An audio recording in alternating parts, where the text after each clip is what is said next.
Okay, let's just get right into it. If you're here, my guess is your phone is basically a black rectangle right now, and you're probably feeling a little bit of that panic rising. Hey, don't worry, we are absolutely going to get this sorted out, and fast. So let's just confirm the situation.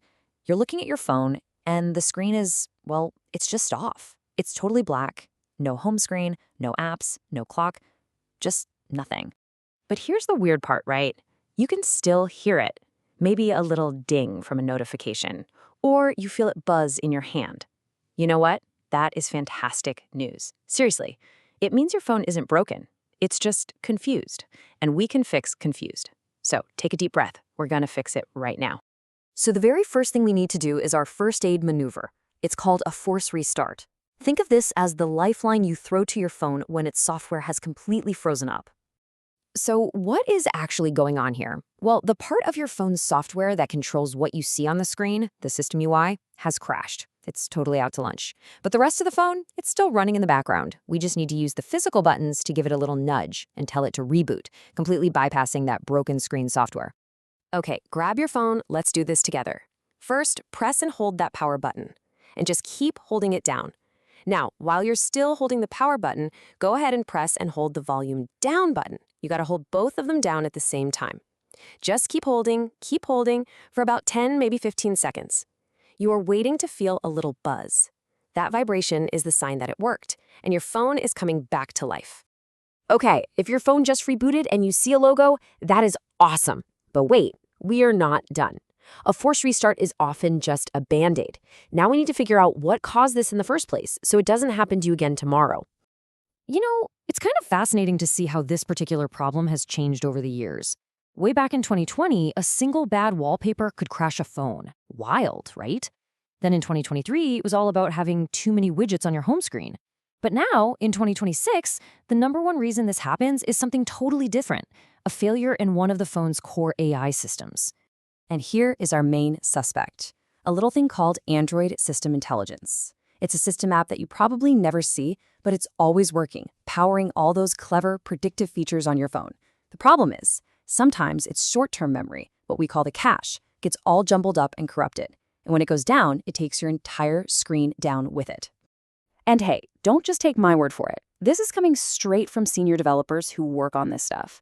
They're all saying the same thing. Your phone's hardware is probably perfectly fine. The issue is almost always a software glitch with that system intelligence module or maybe a Google update that didn't install quite right.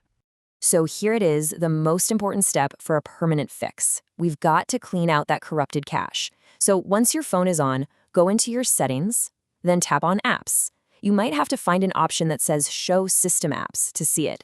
Then scroll until you find Android System Intelligence. Tap it, then go to Storage and Cache, and finally press that glorious Clear Cache button.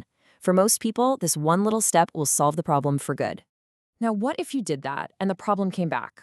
Or it didn't work at all? Well, our investigation isn't over. Our next suspect is an app that you installed. It's time to put on our detective hats.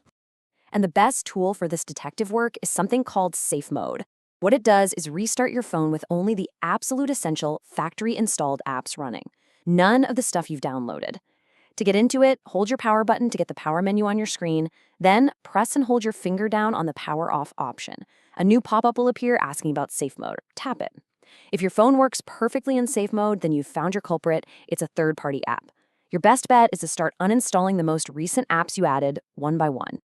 Okay, let's say you've tried all of that, and you are still getting that black screen of death. We do have a couple of last-ditch options.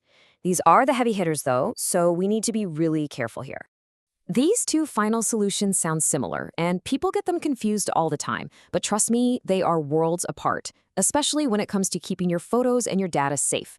We're talking about wiping the cache partition versus doing a full factory reset. Let's just break this down. Wiping the cache partition, which you have to do from a special recovery menu, just gets rid of temporary system junk files. That's it. Your photos, your contacts, your apps, all 100% safe. A factory reset, however, that's the nuclear option. It erases everything. Your phone goes back to the way it was the day you bought it. That's why you always try wiping the cache partition first. I really cannot say this enough. We are now at the absolute final resort. You only do this if your phone is completely unusable and nothing, and I mean nothing else has worked. Just to be perfectly clear, a factory reset means it's all gone. Every photo and video you've ever taken, every contact you saved, every text message conversation, all of it gets permanently erased. You cannot get it back. So, hopefully you've made it through and your phone is back up and running. That's fantastic. You stared into the digital abyss and you won. The real question to leave you with is this: what's the plan to keep your phone healthy now?